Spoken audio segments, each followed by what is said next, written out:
Hello, you're through to episode 2 of the Property Vault with Ashley Wold. Today I'm joined with Grace, who has got her business called Grace Green. Grace, I met through a property networking event up in Newport, Wales, literally earlier this year. Grace, would you like to give a quick bio on yourself? Thank you. I'm Grace Watson. Business name is Grace Green, and we specialise in selling luxury homes across the home counties. So at the moment, Surrey, Hampshire, Berkshire border, and the South Essex border as well. Been in the property industry for about 11, 12 years now, and I'm still here. Okay. Yeah, living the dream. So one of the first things I just cottoned onto there is how much of a big area you cover. Yeah. It's huge, isn't it? It's a funny one because all the advice that you get, especially when you're setting up on your own, is to kind of find your niche, really develop that, and then kind of spread your wings. And I always wanted to kind of niche, I guess, in the luxury market, or not even necessarily, you say luxury to people and people assume that automatically means really expensive. I don't discriminate based on property price, but I love interesting homes, anything that's characterful, quirky, the people are interesting, the homes have got a bit of history, so anything that's quite unique. And that initially was my niche right from the get-go. And that's what you was exposed to, was it?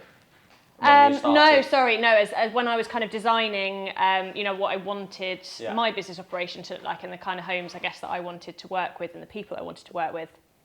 I started off 11, 12 years ago in lettings, like letting masonettes above Sainsbury's in my local town when I was at college. And so it's definitely not always been the case. But the niche for me was that I love that end of the market and I find it really interesting. So if I was going to set up on my own, that's what I'd really like to kind of specialise in. Cool. And I guess for a lot of people, the obvious is to set up near home and kind of make a bit of a name for yourself.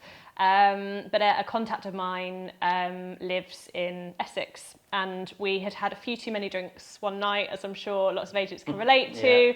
One idea led to another, and it was, well, let's just extend the marketing budget. We'll see where we get to in that patch. Actually, the agents there, the independents are great, but the kind of high street agents are not.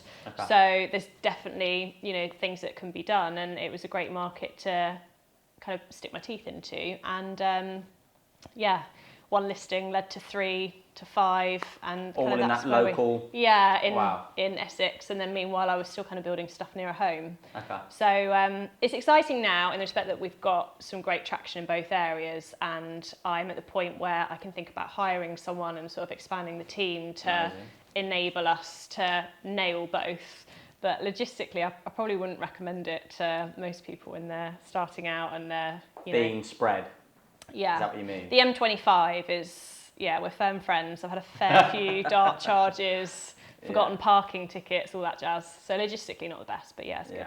I'm sure you'll be able to pay for those though when you sell those nice Well, houses. eventually, that would be nice. No, it's good. So 12 years all in all, was it? But 12 months under Grace Green. So when you started the industry, was it lettings that you said that you started the industry? And was it lettings up until what point did you then divulge into the sales?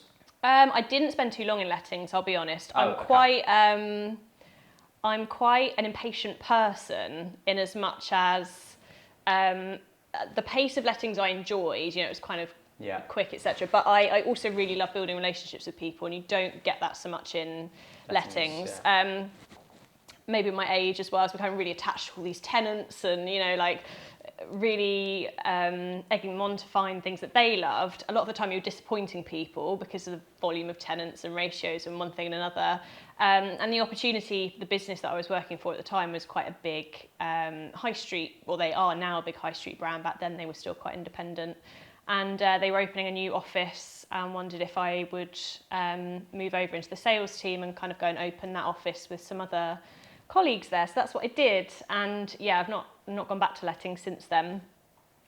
Sales is definitely more my bag, I think. Well, that's where your expertise has lied for most of your career then. So, and then when, at what point in your career did you say to yourself that you wanted to one day set up your own business? At what point would you say? It's an interesting question, because even when I have thought about this quite a lot, but even when I was at school and at sixth form college, I had opportunities to get involved in sort of enterprise schemes. And at the time, I don't know if they still run it in schools now, I don't know. At the time, there was this opportunity called the Young Enterprise Scheme. And effectively, you didn't have to be doing business or economics or anything as a subject. I wasn't, but it was an extracurricular thing where you effectively learned the basics of setting up a very basic business. Yeah. Running with the idea and taking it to fairs or, distributing whatever you were promoting locally. And I did that in college with some friends. We wrote a book called Harvey the Hedgehog. Okay. Bear with me here. So you remember it? I do remember it. So I was joint MD with my friend. He was very creative in the way of drawing and illustration, and I was always really good at languages and literature, and I've got a very sort of right brain in that way. So we kind of wrote this book, and we had some friends working with us, and we led the team, and then we took it to different kind of county fairs and shows, and sold some at school to raise money for PTA type stuff. And we ended up winning some awards. Like, as part of this scheme, you got nominated into these kind of county competitions and national competitions. That's awesome. And we did really well. And I had such a buzz from this little side project. And I've still got books. My parents have got like a whole load of books in the loft. We had little toys made of the characters. Went into schools and sort of, pitched the idea of the story behind these books. Brilliant. So yeah, nothing related to property, but that kind of spirit of I can see money coming in and people are paying for this, and we've put this idea together, and it's being well received, was like a big hit for me. And I think I operate quite well in that sort of, I guess, the sort of dopamine-led things, as a lot of business owners and entrepreneurs, I'm sure, do. So yeah, I think that was the start. I always knew that I wanted to have my own business. I didn't necessarily know what. Yeah. And I think property, especially then, the idea of owning your own estate agency was just not, you had to have big bucks, you had to, wear the grey suit, and have done it for a really long time. This sort of movement of independent agency and collaboration and brokerage just wasn't here. Yeah. The only option was the high street. Yeah. You had the top end, Savills, Knight Frank, and then you had your kind of standard brands, for the more kind of mass mid-market, and that was it.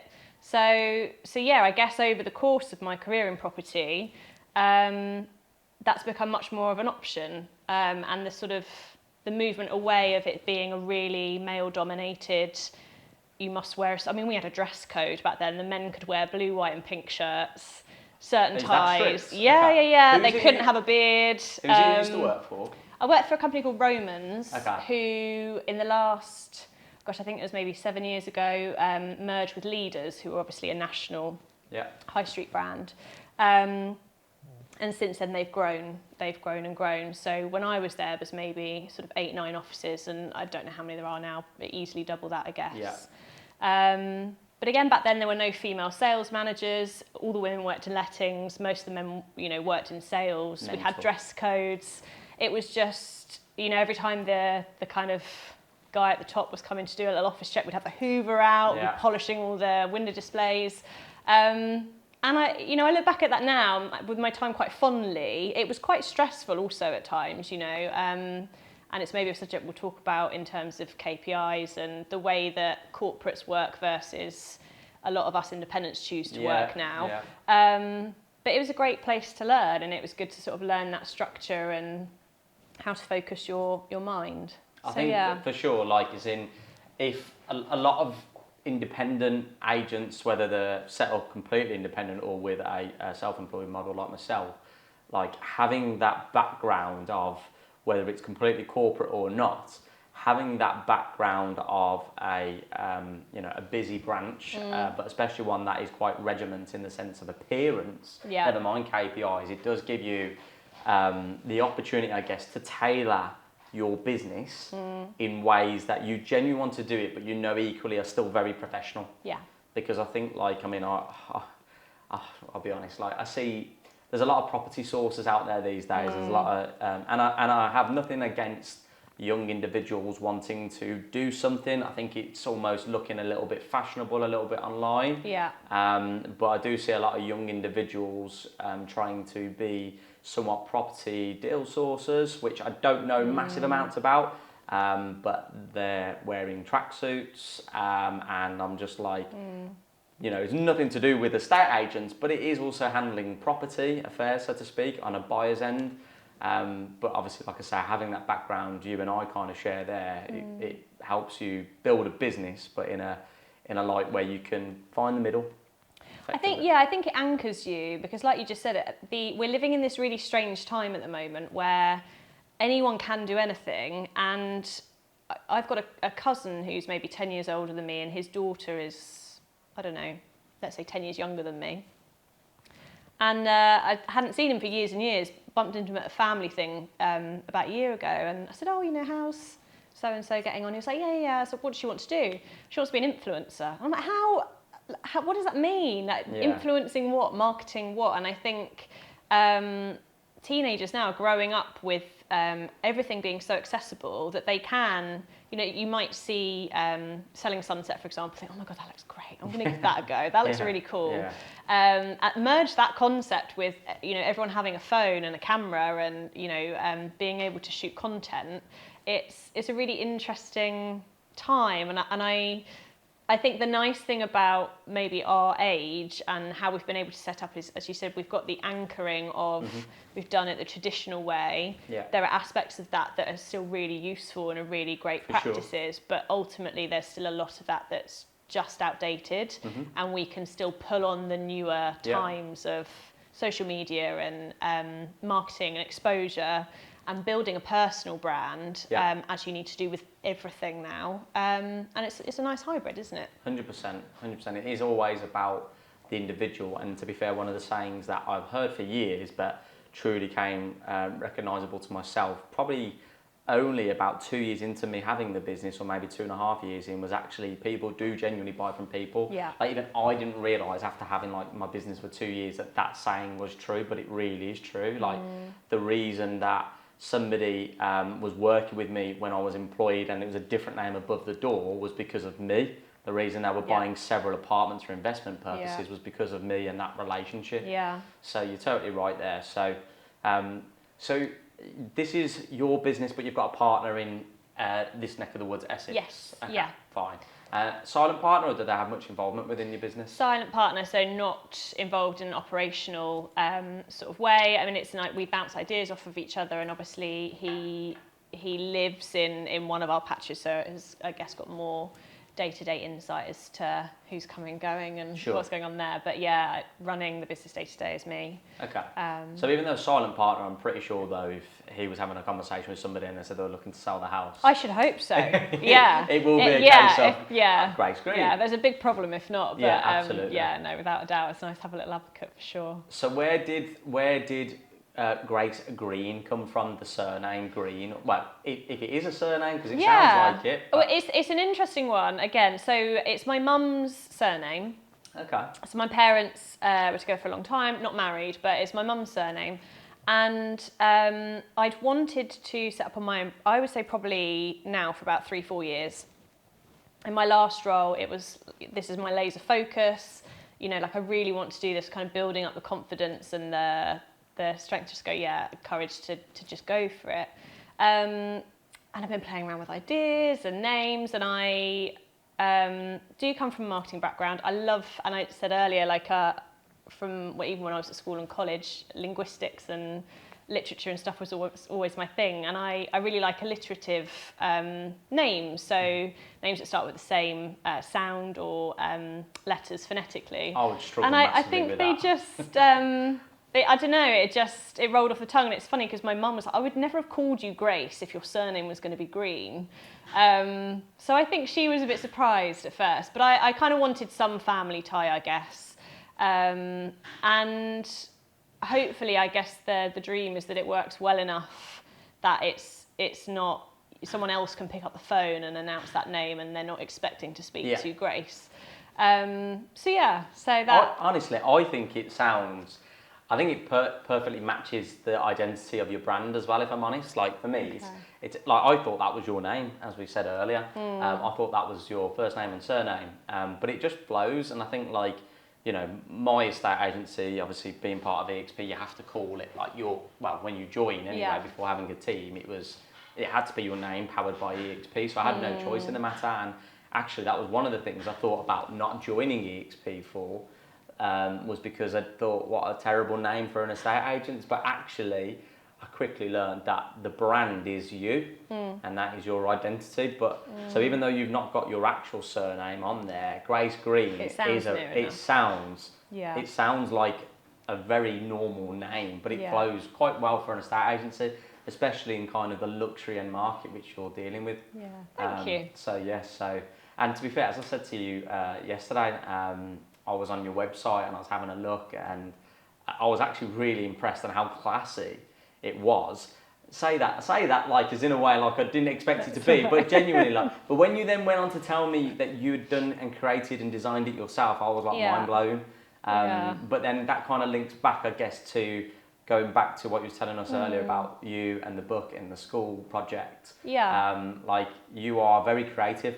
Yeah, and I took a break from sales in estate agency and worked in the marketing team for Romans, still the same company, for 2 years, just before COVID. And the reason I did that was I'd be in the office, and we were still at that point where we were sort of dictating, a little dictaphone, the description of this is a 4-bed executive family home. And Debbie, if you could just add a comma in, and the team admin would be, tapping away, writing all the descriptions up and putting a formulaic brochure together. And we get it back, and for whatever reason, we got into this system where my manager would just by default be like, oh, Grace, can you proof this and check it's all okay? And he probably wished that he'd never done that, because every time I'd be like, oh, this is really boring, and I think we should change this, and that photo doesn't go there, and you've misplaced a comma there, or whatever. And he did say to me at one point, why don't you look at, joining the marketing team? There's a position coming up and whatnot. I don't know if that was some kind of hint that, but I thought actually I would enjoy that. And so I moved into the marketing team and was in a kind of PR and comms role. But also was then tasked with setting every branch in the business up with their own social media accounts. So it was at that point where What year would that have been, sorry? This would have been late 2018, 2019. Okay. And obviously estate agents kind of had their Christmas during COVID with the stamp duty holiday, and also then that's, I think, when video really kicked off, sort of 2020. Because it was this new way of communicating with people when we couldn't have open houses and be interacting quite as we had done before. So I think for the industry, COVID really propelled video content and social media content. But yeah, this was probably 18 months before that. And they just didn't get it. The branches didn't get it. And I put this pack together of best practices, set up all the pages off the kind of main account. Here's the content ideas, try and get your faces out there. Don't be afraid. We're still battling against this perception that estate agents are wearing, the shirts and everything from 5 years ago. And we're trying to push still further to become more approachable and more modern. And it's funny, and this is no shade to the individuals now, but at the time there was so much resistance. 2-3 years later, some of the branch managers that had been pushing against this idea had gone and joined Avocado, EXP, and their faces are bloody everywhere. And I'm like, why weren't you doing this a couple of years ago? So not that I was the brainchild, but this is it. And I think that sort of autonomy and the independence really fuels people, and it gives them that sense of ownership and pride, and you have to own it, don't you? And I think, especially when you're doing it entirely on your own, and I say even now, if you were going to go and open a high street office, I walked past a really beautiful one in Beaconsfield recently, and I actually, as I saw the office, just went, wow, like the branding was beautiful, the windows displays were beautiful. It was really, you would want to go in there. It didn't really look like an estate agency. And I looked on their website a couple of days later, and the owner were husband and wife, and their children went to the local school, and their faces were everywhere. And I just thought, if I had a high value home here, there's no doubt I wouldn't even look at the others. Yeah, 100%. And I think you have to start thinking like your buyers and sellers. You have to start thinking, ultimately, who would I trust? Who do I want to represent my home? From a brand perspective, what aligns, but also from a personal perspective, what aligns. and maybe we're not allowed to say it now, but the way that you look and the way that you present yourself, and sure. all of that builds your personal brand, and that will align you with, you know, the kind of market, I guess, that you want to work in. 100%. Like, you know, it is like I went into a property that's for sale at the moment with 2 agents, not us, for 1.1 million, and I was going to do a lettings appraisal. And I'll be quite honest, I was in shorts and a t-shirt just like this, because my perception over the years that I've been an estate agent, which is 10 years now, 4.5 years as my own business, started with a suit and no longer a suit, and very much myself. Because the reality is, let's say, like, so I've got a dog, I do a lot of dog walking, I've gained customers from dog walking. Yeah. They're only ever going to see me in my shorts and t-shirt anywho, Yeah. and I've done business from just being me anyway. Yeah. But I've also had feedback from when I did a few like late appointments and I was going straight to a family meal or whatever, and like I was in more informal clothes, and the client was actually, I'm really glad you've not wore a suit and a rain mac and all of that jazz. And don't get me wrong, it's very much more chilled and relaxed for me now, but I try and keep it as clean and tidy as possible, I guess, like, you know, no big brands, like, etc. But it is about that personal identity. 100%. I think you're at risk of alienating the client. In the same way that, you know, when I was first setting up, I was actually, I've never been self-employed before. So accountancy, for example, is something I've never even had to consider. I've always been PAYE. I've never really had to do anything. I was terrified picking up the phone to an accountant, like imagining them in this sort of grey suit in an old crusty building, you know, going to tell me off for spending anything. Because that's just my perception of accountants, rightly or wrongly. Sorry to accountants.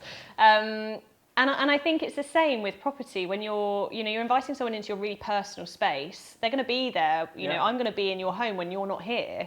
If you're not comfortable with that person, I think almost initially that you've got, as an agent, you've got such a barrier then to climb. So yeah, I think, as you said, like being that approachable person and leveling with people is really important. Yeah. I remember I was quite lucky. Myself and Mark, our cameraman, we were given the task, I was given the task of selling a £3.5 million house. I'd never sold anything personally above, £750,000 probably. So it was huge jump. And I was very honest with the sellers, because I'd actually sold a relative's property for them at £300,000. They were impressed with the service from myself and how the business worked and etc. So they brought this opportunity to me. It was on the market with an estate agent and it wasn't working out. So I was like, I don't know if this is for me. I don't know if I'm jumping in too deep. But then actually, when I stopped and thought about it, I got really excited about learning about everything they've done to this property, because they completely refurbished it. And if I had any questions, I'd ask it, because I want to know about absolutely everything. Like, I wanted to know about the type of, why they did this part of engineering, how the underfloor heating system completely worked, because it ran through the entire downstairs floor of the property. I wanted to know absolutely everything. And then the customers that I was meeting to afford this £3.5 million property were normal people. So, and I'll be honest, I didn't change, I was a bit more relaxed then as well. I was because this was a couple of years ago, I was just plain white shirt, jeans and some suede boots and whatnot. I wasn't suited and booted still. But the people I was meeting were genuinely ordinary people. Don't get me wrong, they'd have an Aston Martin or a Porsche or whatever. But they were standard working class people, quite a lot actually from engineering and building background themselves, who have built their own business up. And we just got flowing and talking a lot about each other, really. You know, they was asking me about my business, I was asking about them, to where they got to today, etc. And actually, I think that, you know, these people that are buying even at such a high price tag, they are just ordinary people. Don't get me wrong, there are some snooty people out there. But yeah, you're totally right. It's about the individual and the personal brand. So 12 months in, business going well? Yeah.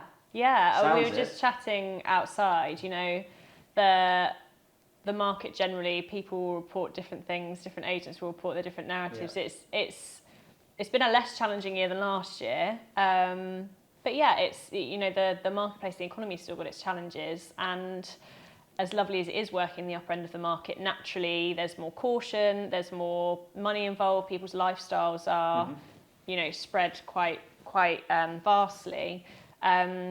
So we're finding a lot of people moving abroad, moving to the UAE.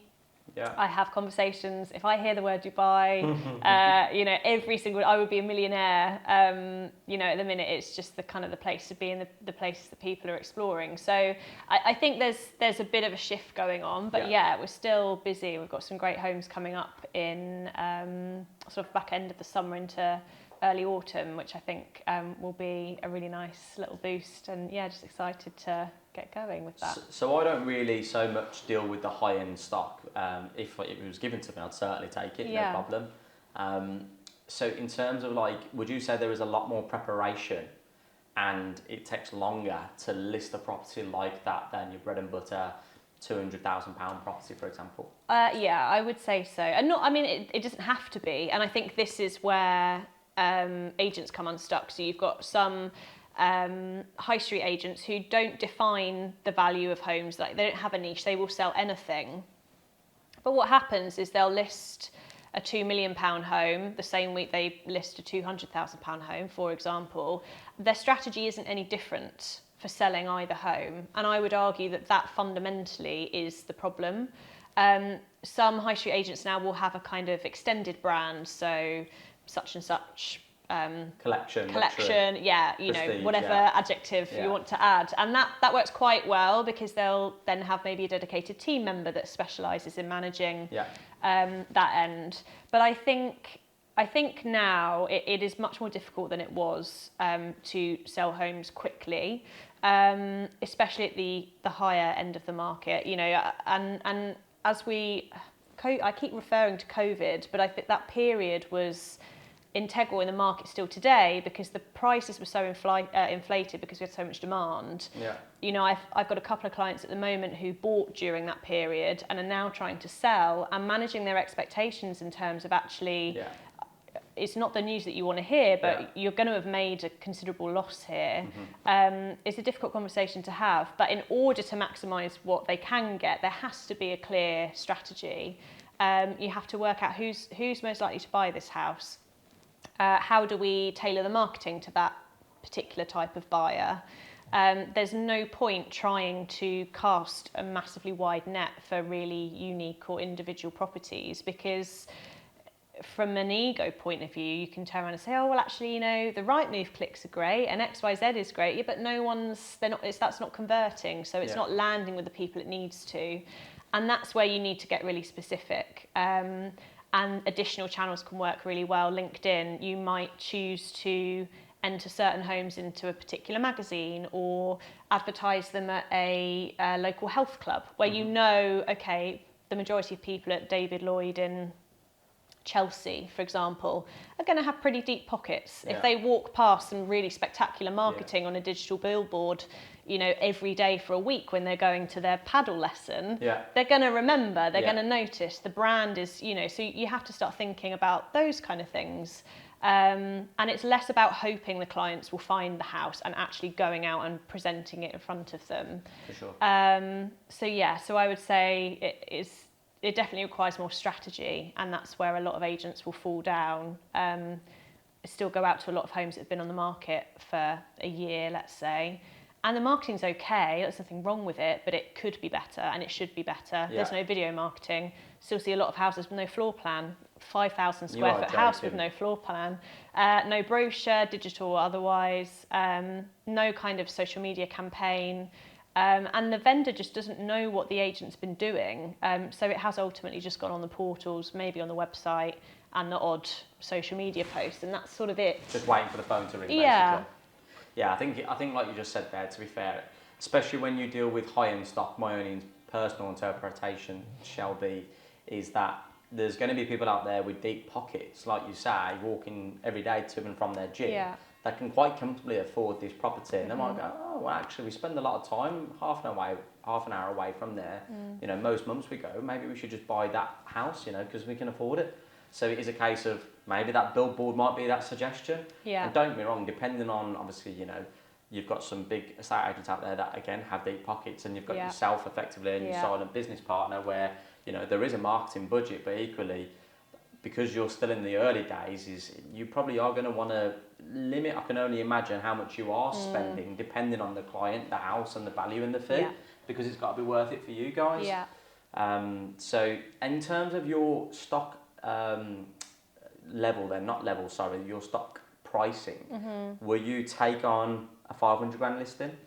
If it was quirky and unique and the marketing could be fun and I really felt we could maximise the value for that client, then yes. Okay, I like that. I like that answer.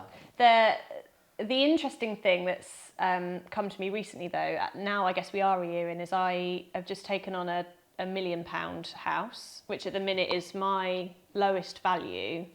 And when I went to meet the client for the first time, I sort of, take brochures of similar stuff that we've taken on and sold. And she said, oh, I'm a bit worried that maybe we're not quite, high end enough for you.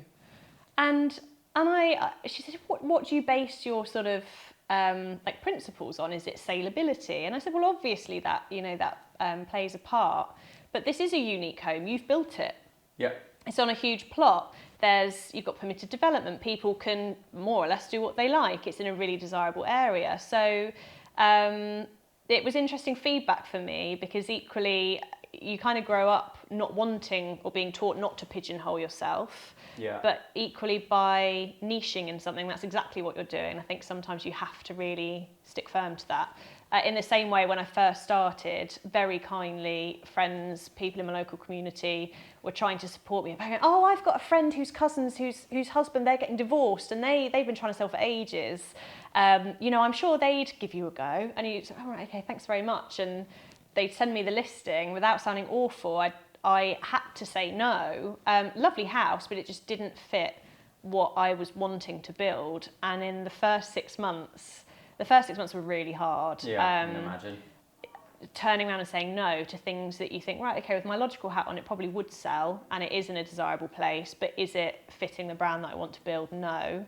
I guess having the integrity to say no politely and choose not to list it was hard, but I feel now is paying off. I'm not going to lie, it's bloody ballsy. It was a risk, for sure. Because, let's be fair, when you have decided to no longer collect a pay slip every month from an employer, to now you need to go out and create your own pay slip, to then somebody in your local community to say to you, I've got a friend of a friend who's struggling trying to sell, and you've got this energy, you've got this creativity, you've got this drive. To say no, that is that's impressive. I have respect for that. But equally, some people might be listening to this now and go, bloody hell, you are stupid. Oh, 100%. They could think that. 100%, and I'm sure they do. But you know what, though? What I admire in that is you had a clear vision of the brand you were trying to build. And you are quite right, because I reckon, had you succeeded in selling that property, and then I'm sure there would have been absolutely ecstatic with the service you provided, and they'll go off and tell all the mums at school and all this jazz. All of a sudden now you're getting more recommendations, and you're getting more 300 grand, 200 grand, 500 grand listings. Because your time is being saturated, you're losing focus on the high-end stock, which is what you truly want to focus on, which effectively pays the bigger bucks.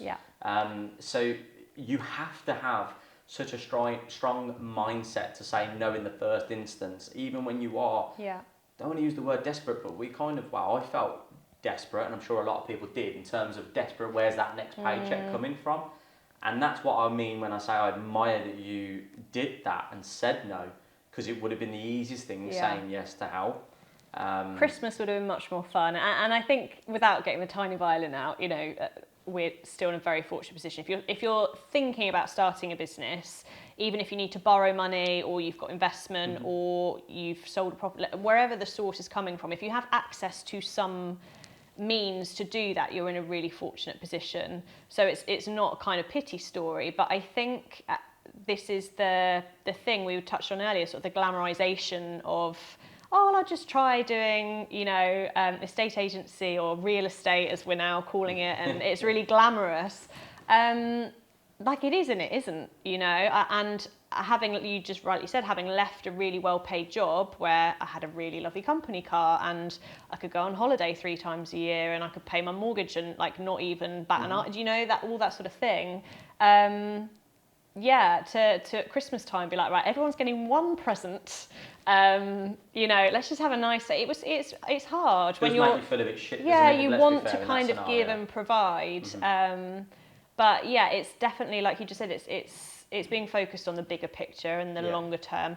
And to be fair, you know, I've had referrals. I've got a £4 million listing at the moment. The client, actually, his background was from being an electrician, and he set something up in the 90s.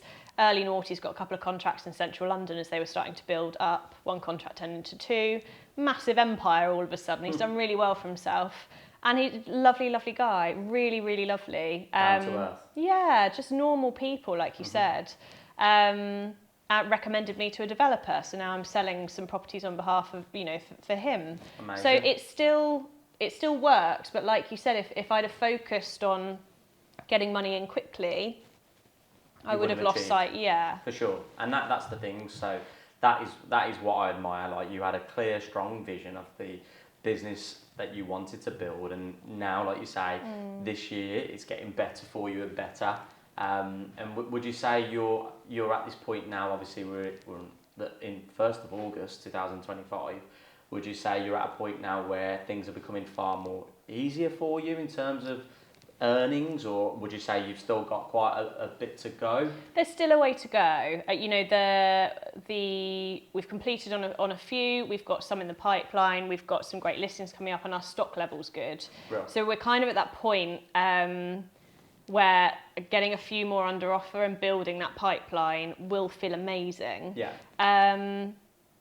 But it's a numbers game, isn't it, ultimately? It is. You know, you have those moments which are, you know, maybe slightly quieter, and I was chatting to the girls just now, and they said, oh, it's been a funny few weeks, and that seems to kind of be every estate agent's narrative at the moment. Well, not every, you know, we've been really busy, but, you know, it's peaks and troughs in any sales industry, and the economy generally, not just hyper-focused to here, the global economy is confused. It's been a big few years, and school holidays, summer holidays, so you have to ride the times 100%. Which in the duration we've been estate agents, we've done, and to be fair, obviously there's people that have done it way before us in like the 2008 crash and stuff. So no, it's really exciting for you. I mean, one of the things, again, using the word ballsy, and I've said this to you before when we first met actually, is the fact you decided to, even though you had a silent partner who was effectively like, you know, supporting financially, but also being a bit of a support network for you as well. Like, it was ballsy for you to go, I'm going to set up my own business instead of going, and not just with EXP, which I'm part of. Yeah. Obviously, there's other self-employed models out there. Like, did you debate it? Was that a question mark for you before you set up Grace Green? To be truthful, no, not really. There were a couple of brokerage models that I maybe thought about for a day, and I was like, no. For various reasons. What shut it off? Sorry, what shut it off? These ones, whatever they were. A couple of them was branding. Okay. I just didn't feel like I affiliated or resonated with the branding, which I know some people will be like, oh, why does it matter? But like we just said, I'm quite right-brained, and I don't know, I would like to relate to, you know, whatever model I was working with, I guess. Some of them, I guess, the sort of commission split idea in my head, I was like, well, if I'm doing it on my own anyway, then why would I want to give money away? Mm-hmm. And then I realised how expensive Rightmove was to list on. But yes, a lot of those kind of, maybe on reflection, surface level considerations were, for me, I don't know, I just didn't really want to go down that path. But equally, I'd just come from the confines of being employed. I had worked for an independent, but a couple of high street agents for all that time as well. And the idea of the brokerage model was still quite new. So less so a year ago, but kind of prior to that, when I'd considered, okay, actually I do want to set up my own business, what's that going to look like? So it's come a long way in a really short space of time, as I'm sure you can attest to, and the benefits of brokerage models. The one thing I would say that's been a consideration recently is actually I do miss the feeling of being part of a community or a team, and that's something, because I'm a very independent person. I've lived alone for 7 years. Like, I'd go on holiday breaks by myself. I sound a bit of a loner, I'm not, but I'm very comfortable in my own company. And I was like, oh, I'll be fine. I'll get my interaction elsewhere. But actually, the days where you feel like slamming your face against a door, and you've had a really tough few days, to have someone else in whatever form that is, would without a doubt be a massive benefit. But that's where it's quite nice. Like, we met in Newport in probably like March, I think it was, or maybe April. Yeah. And then literally I saw you probably about 4 weeks ago. I didn't even know you were going to be there. No. And we ended up sitting on the same table, just absolutely accidentally. I turned around and you were there in Birmingham at the Estate Agency Summit. And then obviously now, like, it's not a case of really sometimes like speaking to an estate agent that effectively is going to either help you sell a property or some way make you money. Sometimes it's just nice to speak to another business owner. Definitely. And obviously like Adam Mackay, who's kindly let us use his office here whilst we're in this neck of the woods. It is good in that sense where now, like, you've got your business, Adam had his and moved it to EXP, and I was just the sole individual agent at the time, and now I've got a team and I've got my partner agents.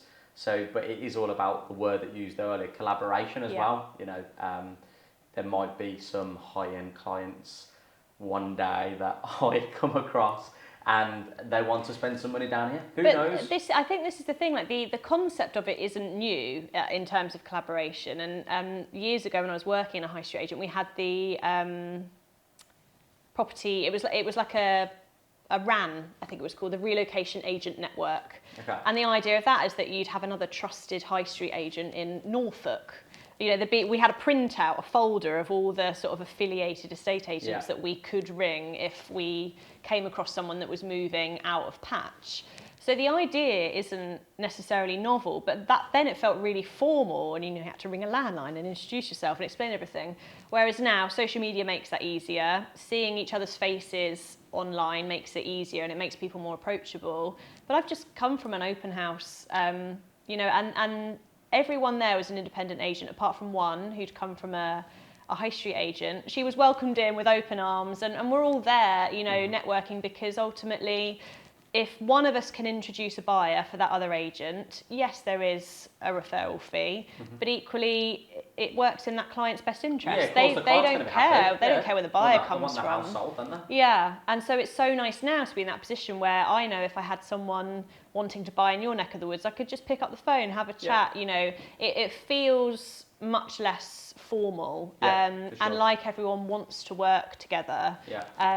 So the tide is definitely changing, I think, with that approach, which is really nice, versus years ago I'd see the girls from Savills that literally were across the high street in Waitrose while we're all getting a sandwich. I wouldn't even know their names, let alone dream of going up to them. There'd be daggers sometimes thrown across the room or across the road to one another, wouldn't there? Like, that's how it used to be. Which is mad. Yeah, it is. So it feels like there's much less of that now, which is lovely. Yeah. And I think it's because, like, there are estate agents creating, property profiles for themselves on Facebook and Instagram, not just LinkedIn, but they're actually employed by a corporate. But what they're doing is they're joining in on the fun side of it, which is the marketing side, I guess.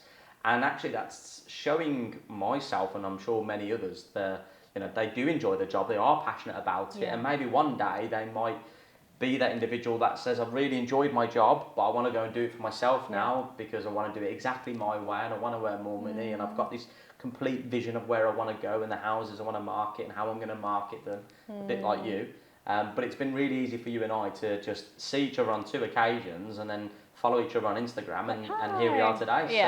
So it is pretty awesome how that is, and I love like meeting new agents, learning how they started, what their drive is, where they want to go, and knowing what works for them, what doesn't work. If I can, you're in the luxury mall market and I'm not so much. My stock is very much bread and butter in comparison. But like, if I speak to somebody who's in a similar market to me, like the guys at Riva Lily, then it's good just picking their brain and just seeing how they do things and stuff. So it is pretty cool how the industry's changing in that sense, to be fair. Definitely. So just as we come to kind of an end of this episode, where do you see yourself in 5 years' time? I hate that question. Just because to be fair, you've just said, things are going in the right direction after 12 months in of being completely solo. Where do you see yourself in 5 years? What would the dream be? The dream would be to have a team that are not dependent on me kind of overseeing the ship. I'm an ideas person, like I'm great at ideas. Implementation I find more difficult, so I need people around me to help make that happen. And I think that's the exciting thing when you're on this journey. It's tempting to want to try and get everything nailed and give everyone the best experience and do everything as best you can all the time right from the get-go, but you just can't. And so to have built a really good foundation, it excites me, because I know actually these ideas that are bubbling away at 2 o'clock in the morning that aren't for now are that little bit, you know, closer. They're that bit more achievable, you know, in 6 months or a year. And we're looking to take on someone now, as I mentioned earlier, to sort of help grow and to develop the logistics and sort of start delivering, refining, I guess, the groundwork that's been done. So yeah, 5 years' time, to have seen a lot of that come to fruition and not feel like, oh, this is really new and a bit creaky, and, you know, to kind of have settled into the business and the business sort of speaking for itself would be amazing. Some holidays, they'd be good. But yeah, I don't think anyone sets up self-employed, hopefully, without that vision of. Sure, yeah, absolutely. I think one of the things that I can say is, though, you will still be having those thoughts at 2 a.m. in the morning, regardless, even if everyone's told me this. Literally, like, you know, I spoke about it earlier with Adam, like, well, for me personally, like, once I've achieved the goal, I just set myself a new one without even realising. Like, I've actually told myself over the last 12 months, like, I'm taking a break, like, I'm just staying in this lane and I'm not setting any new goals, and then all of a sudden I've created a new goal, and it might not be huge, but it's still a goal. And I still wake up at certain times, and then once I'm thinking of something, I'm thinking of something else. So that will still happen, I'm sure of it. But that's a good quality to have, I think. And I'm looking forward to seeing your journey grow, and I'm looking forward to seeing some more houses, to be honest. Like, I want to actually go and see some of these houses, because looking on your website, they're absolutely breathtaking. Thank you. You know, so really, really am grateful for you joining us today. This is episode 2. So guys, follow Grace's journey, Grace Green. But thank you once again, and thank you I'll for catch having you me. soon. Yeah, definitely. Thank you. Cheers.